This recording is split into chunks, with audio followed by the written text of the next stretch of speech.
अस्सलाम वालेकुम everyone again. अच्छा, आज की ट्रेड की ब्रेकडाउन करते हैं हम। ये वाली ट्रेड और जो अभी हमारी जो ट्रेड के टीपी हुए हैं दोनों के ब्रेकडाउन करते हैं कि मार्केट ने ऐसा यहाँ हमारे पास क्या था कि मार्केट ने जस्ट टैप किया और तकरीबन ऑलमोस्ट हमें 200 प्लस पिप की movement the with in 4 to 5 minute, और 1 मिनट से पहले पहले हमारा टीपी हो गया था। आखिर इस एरिया के अंदर ऐसा क्या पड़ा हुआ था वो चीज़ देखते हैं। कल भी जो हमारा टीपी वो भी आपने देखा कि 10 से 20 सेकंड के अंदर हमें टीपी मिल गया था, 100 पिप से प्लस मूवमेंट मिल गई थी। तो आखिर इस एरिया के अंदर क्या था वो चीज़ देखते हैं। सबसे पहले लोअर टाइम फ्रेम में आप देख लें, ठीक है।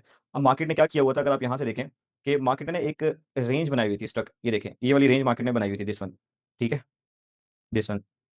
और मार्केट इसके दरमियान ट्रैवल कर रही थी, इस रेंज के दरमियान, ठीक है। तो इस रेंज के जितने भी स्टॉप लॉस थे वो नीचे पड़े हुए थे, लेकिन आपको एग्जैक्ट एरिया पता होना चाहिए कि वो एरिया कौन सा है जहां इनके स्टॉप लॉस पड़े हुए थे, जहां से मैंने एंट्री प्लान करनी है, ठीक है। सबसे पहले तो मैं आपको लेके जाता हूं डेली टाइम फ्रेम के अंदर। अगर आप डेली टाइम फ्रेम के अंदर देखेंगे तो आप यहाँ एक चीज देखें, डेली टाइम फ्रेम के अंदर आपको एक और जबरदस्त चीज देखने को मिलेगी। वो क्या मिलेगी? इस एंट्री की जो बेस है, अब आप देखें हमारे पास यहाँ क्या चीज है। हमारे पास प्रीवियस डे का क्या पड़ा हुआ है यहाँ, आवाज आ रही है मेरी?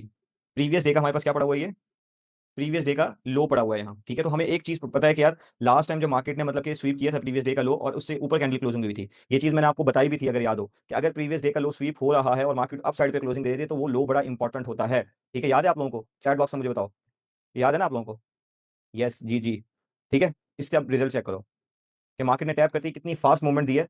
तो आपको एरियाज के बारे में पता होना चाहिए किस टाइम पे क्या चीज पड़ी हुई है। अब सीधा हम H4 के अंदर जाते हैं। अगर आप H4 के टाइम फ्रेम में जाएंगे तो आपको एक ऑर्डर ब्लॉक तो मिलेगा, लेकिन अब आपने चेक करना है कि यार ये ऑर्डर ब्लॉक मतलब कि इसने लिक्विडिटी भी ली हुई है, अच्छी खासी लिक्विडिटी ली हुई है इस ऑर्डर ब्लॉक ने, और मतलब कि कैंडल भी मजे की नहीं है। तो जब ये मूवमेंट आई, क्या कुछ इस तरह का हमारे पास मौजूद था जिसकी वजह से हम यहाँ से ट्रेड प्लान कर सकते हैं, कुछ इस तरह का कोई चीज कर सकते हैं अगर मार्केट यहाँ आती है अगेन?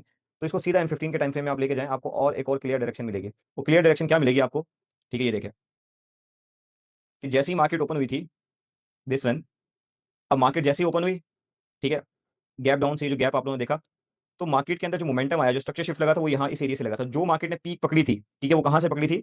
अब ये हमारे पास क्या पड़ा हुआ था, प्रीवियस डे का लो पड़ा हुआ था। मार्केट ने इसको ब्रेक किया, ब्रेक करने के बाद मार्केट ने जब इसके इसी प्रीवियस डेज के ऊपर मार्केट ने क्या बनाया, एक बाय का ऑर्डर ब्लॉक बनाया, ठीक है, पोटेंशियल। और उसके बाद मार्केट के अंदर वॉल्यूम देखें कितना जबरदस्त वॉल्यूम आया, ठीक है। यहां से हमें एक आइडिया होगा कि यार ये वो पॉइंट है जहां से मार्केट के अंदर अप साइड का वॉल्यूम आया था, ठीक है, जहां से हाई बाइंग प्रेशर मतलब मार्केट के अंदर ऐड हुआ था। और जब भी मार्केट आएगी यहाँ, अगर हमारे पास एरियाज हैं तो हम यहाँ से अच्छी ट्रेड प्लान कर सकते हैं और जबरदस्त तरीके से पैसे बना सकते हैं, ठीक है। इसको और ज्यादा हम डीप डाउन करते हैं, ठीक है, और ज्यादा डीप डाउन करने के लिए हम M5 के अंदर लेके जाते हैं, ठीक है। आप M5 के अंदर आगे देखोगे, चेक करें, M5 के अंदर भी हमारे पास एक छोटा सा एक ऑर्डर ब्लॉक पड़ा हुआ है, पोटेंशियल कैंडल, और उसके बाद मार्केट ने इसको टेस्ट नहीं किया था, ब्रेकर भी पीछे पड़ा हुआ है, ठीक है।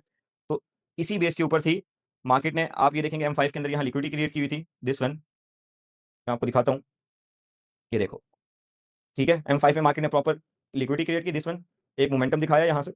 इन मोस्टली लोग सपोर्ट एंड रेजिस्टेंस वाले यहाँ से बैठे होंगे, उनके स्टॉप लॉस इसके नीचे होंगे। स्टॉप लॉस पॉइंट कहाँ था, हमें पता था कि यार ये एरिया यहाँ से मार्केट लेके जा सकती है। और फिर मार्केट ने क्या किया, आपके सामने ही है, मार्केट ने जस्ट टैप किया और कुछ ही सेकंड के अंदर हमें क्या मिला, हमें ये टीपी देखने को मिला, ठीक है। तो ये सिंपल सी लॉजिक थी, ये सिंपल सी रीजन थी। अब दूसरी ट्रेड के बारे में बात कर लेते हैं। उसने भी हमें 200 प्लस पिप की मूवमेंट दी ऑलमोस्ट। अब उसके क्या रीजन है, उसकी क्या लॉजिक है, 3734 वाले की, ठीक है। अब उसके पीछे क्या रीजन है? अब हमारे पास एक एरिया पड़ा हुआ था, अगर आप देखें कि मार्केट का इस वीक का जो लो पड़ा हुआ था, हमारे पास क्या पड़ा हुआ था जब मार्केट ओपन हुई थी प्रीवियस डे का, समझ आ रही है? प्रीवियस डे का लो हमारे पास 4736 का पड़ा हुआ है, ठीक है। अब हमें पता है कि प्रीवियस डे लो ये पड़ा हुआ है, मार्केट इसको या ब्रेक करेगी या स्वीप करेगी, कुछ ना कुछ करेगी। जैसे ही मार्केट ने क्या किया, सिंपल देखें, मार्केट ने इसे स्वीप करने के बाद अप साइड पे क्लोजिंग दी। हमने इसके अंदर देखा कि क्या हमारे पास कोई कंफर्मेशन है, क्या कंट्रोल हमें कुछ ना कुछ मिल रहा है, एग्रेसिवली हम जा सकते हैं। सीधा हमने M1 पे गए, हमें थोड़ा बहुत कंट्रोल दिखा, ठीक है, दिस वन, ठीक है। मार्केट में अग्रेसिवली बाइंग हुई, रिट्रेसमेंट के ऊपर हमारी यहाँ से एंट्री थी, हमने एंट्री प्लान की एफवीजी से, और सीधा आपके सामने टीपी। ये दो हमारी सिंपल ट्रेड थी। थर्ड ट्रेड भी थी हमारी लंदन लाइव के अंदर, जो हमने टीपी किया 60 पिप का, 60 to 70 पिप का। वो मैं यहाँ नहीं बता रहा, वो तो आप लोगों को पता है, ये लाइव बैठे हुए थे आप सब लोग। तो इसमें भी खैर लाइव ही थे, लाइव में बात हो गई थी हमारी। तो ये रीजन थी, ये लॉजिक थी। I hope you understand.